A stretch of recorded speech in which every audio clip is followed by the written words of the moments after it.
All right, thank you. It's Friday, so that means it's time for a one-tank trip. And for those of you who love the great outdoors, traffic anchor Daisha Jones takes us to Tonka State Park, showing us the rich history behind the beautiful area. On this edition of One Tank Trips, we visit Tonka State Park in Camden County, Missouri.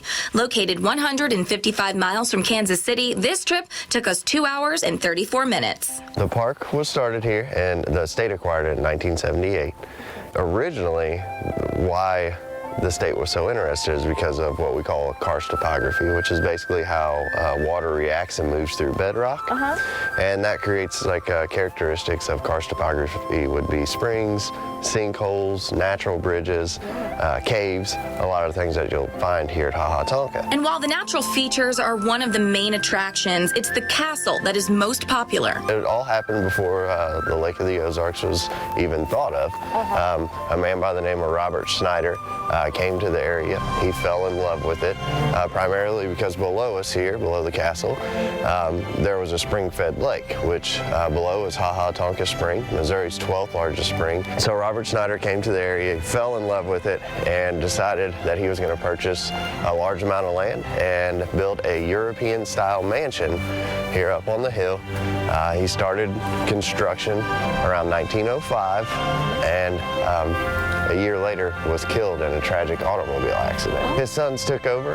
It took quite a while for the construction. All the sandstone, all the lumber, everything was taken right here on site through like a kind of a railroad system, and mules pulling carts with the stone from the quarries out on the trail, which you can actually go see out on the quarry trail. It was used as more of just a retreat and vacation home than anything. It had 60 rooms. The family fell out of love with the area a little bit and eventually leased the castle out to Miss Josephine Ellis. Miss Josephine Ellis turned it into kind of like a bed and breakfast resort, and then in 1942 it burned.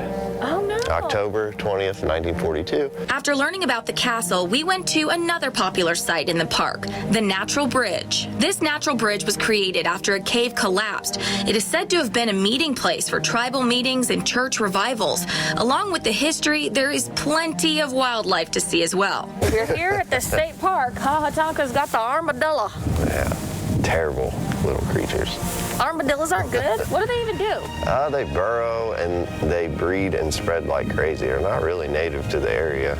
So what's there doing, armadillo? Why you there? That's weird. It's very close. I don't know where the fear comes from. Of birds? I forgot about, yeah, birds. It's mainly of owls, but that thing looks close enough. With over 17 miles of hiking trails, kayaking, boating, fishing, and camping options, you're bound to see some of the natural wildlife. Another guaranteed sight, the water.